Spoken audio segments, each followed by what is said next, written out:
क्या आपने भी कभी सोचा है कि भगवत गीता से हम अपने फाइनेंशियल अबंडेंस को जोड़ के एक ब्यूटीफुल अबंडेंट लाइफ क्रिएट कर सकते हैं? तो इसी क्वेश्चन का आंसर आज हम ढूंढेंगे और जानेंगे कि भगवत गीता का ज्ञान हमें कैसे हेल्प कर सकता है फाइनेंशियल अबंडेंस को अट्रैक्ट करने में। So we are here not just for money but creating a meaningful prosperity. तो चलिए सबसे पहले जानते हैं गीता का चैप्टर 2 वर्स 47 से हमें क्या पता चलता है। निष्काम कर्म, focus on action not outcome. Gita quote says that कर्मण्येवाधिकारस्ते मा फलेषु कदाचन। आपका अधिकार सिर्फ कर्म करने में है, फल पर नहीं। फाइनेंशियल अबंडेंस के लिए ये एक फाउंडेशनल प्रिंसिपल है। जब हम पैसा कमाने के लिए ऑब्सेस करते हैं, हम स्ट्रेस और ग्रीड में चले जाते हैं।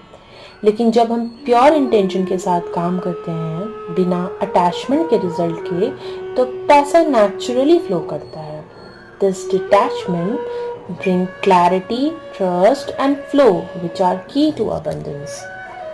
अब हम समझेंगे कि गीता चैप्टर 2 वर्स 50 से हमें फाइनेंशियल अबंडेंस के बारे में क्या जानकारी मिलती है। योगा कर्मासु कौशलम, excellence is abundance. Gita quote states yoga is a skill in action. Financial abundance का एक सीक्रेट है, do your work with full devotion and skill. हर काम को एक्सीलेंस के साथ करो, चाहे छोटा हो या बड़ा। गीता कहता है कि कौशल और कर्म का योग ही प्रॉस्पेरिटी को अट्रैक्ट करता है। पैसा तभी आता है जब आप वैल्यू क्रिएट करते हो with heart and integrity. Next chapter है 2 वर्स 55। स्थिता प्रज्ञा यानी stable mind is equals to stable wealth.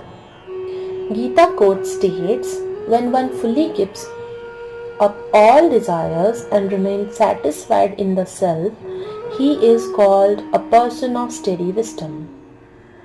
Money comes and goes, लेकिन अगर आपका मन हमेशा डिस्टर्ब होता है फियर या ग्रीड से, तो आप उस अबंडेंस को संभाल नहीं पाते हो। गीता हमें ये बताता है कि इनर स्टेबिलिटी कितनी इम्पोर्टेंट है। जब आप इमोशनली सेंटर्ड होते हो तभी आप सस्टेनेबल फाइनेंशियल डिसीजन ले सकते हो। This is emotional and financial intelligence. चलिए अब चलते हैं chapter 3 verse 19। Detachment from ego, attachment to purpose. Gita quote state therefore always perform your duty without attachment. Financial abundance में ईगो का बड़ा रोल होता है। मैं कितना कमाता हूँ, लोग क्या सोचेंगे। लेकिन गीता हमें सिखाती है कि ईगो से नहीं, सोल पर्पस से जुड़ जाओ। जब पैसा आपकी सेवा बन जाता है, ना कि आइडेंटिटी, तब आप ट्रूली रिच होते हो। अब जानते हैं गीता के साथ से हमें क्या समझ में आता है। Wealth as a by product of dharma. Gita हमें बताती है कि जब हम अपने धर्म या लाइफ पर्पस को फॉलो करते हैं तो लक्ष्मी यानी प्रॉस्पेरिटी नेचुरली उस पथ पर आती है। धर्म से ही कमाया गया पैसा सत्य और शांति देता है। ऐसे लोग जो अपना काम सेवा समझ के करते हैं, उनके पास पैसा आता है as a blessing, not as a burden.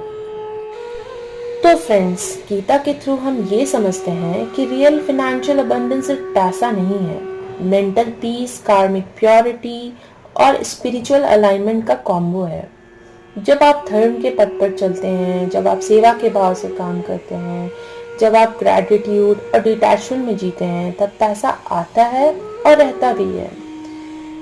तो आपको क्या लगता है, क्या आपने गीता के किसी प्रिंसिपल को अपने फाइनेंशियल जर्नी में फील किया है? कमेंट में ज़रूर बताइएगा।